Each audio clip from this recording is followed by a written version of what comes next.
And we went there with the Minister of Foreign Affairs of Niger. And it's a follow-up mission to a previous mission headed by the Minister of Niger, who is the chair of the ECOWAS Council of Ministers. Because there's political crisis in Mali and some social issues in Mali that is making some segment of Malians to demonstrate repeatedly that their president must resign. And that's their demand. From one thing or the other, that their president must resign. The ministers were there after interactions with the groups. They were not satisfied.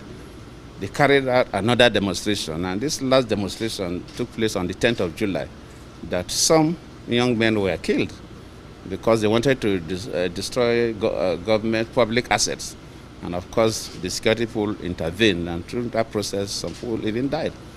And ECOWAS felt that that cannot continue, so I should lead a special team to go again and engage them.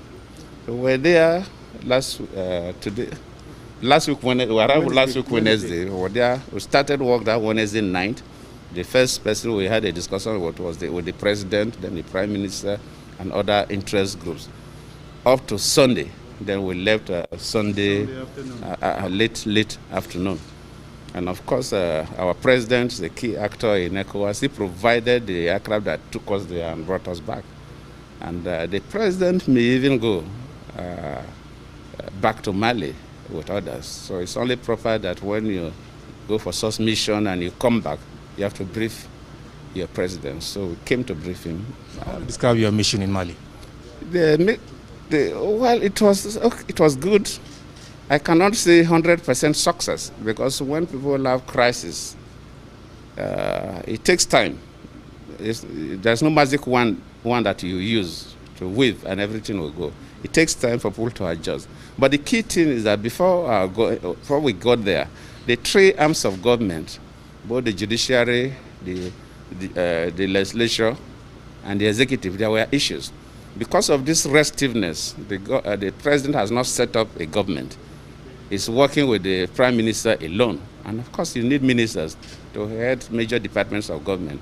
Ministers have not been appointed, so it's like the executive too was not functioning optimally. The judiciary, because there was no constitutional court, the president has to dissolve the constitutional court based on the demand of the people. But even after the dissolution, people were not satisfied. So there was no constitutional court. So though there are courts running, but the constitutional court was not there. So even the judiciary was not functional optimally. Then the parliament, because there were 31 parliamentary seats that the constitutional court reversed after the election. That was the last straw that broke the camel back, that instigated this crisis. The people believe that those people did not win the election. Incidentally, it's one of those people that the elections were reversed that become the speaker or the president of parliament. So they felt that the parliament is not a legitimate parliament. So even the parliament had some issues. So we had a situation in the country where executive, legislature, and the judiciary have not operated optimally. For our interactions with them and the recommendations, we believe before the end of this week, the constitutional court will be in place. They will sort out these 31 seats, and the parliament will also be in place. And of course, the president is already setting up a government of national unity so that he will get ministers, 50% from his party, 30% from the opposition, and 20% from civil societies and professional bodies, including teachers union, lecturers union, medical doctors union, the lawyers union, the bar, and so on. And from these professional bodies and civil societies get under 20%.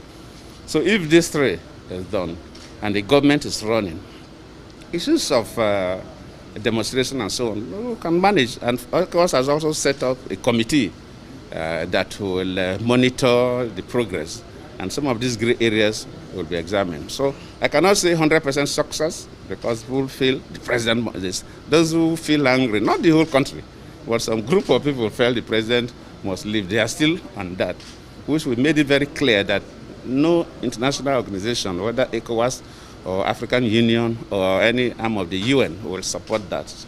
And nobody will support it, that we must consolidate democracy in Africa. And if you elect a president democratically based on your laws, his leaving office must also be democratic.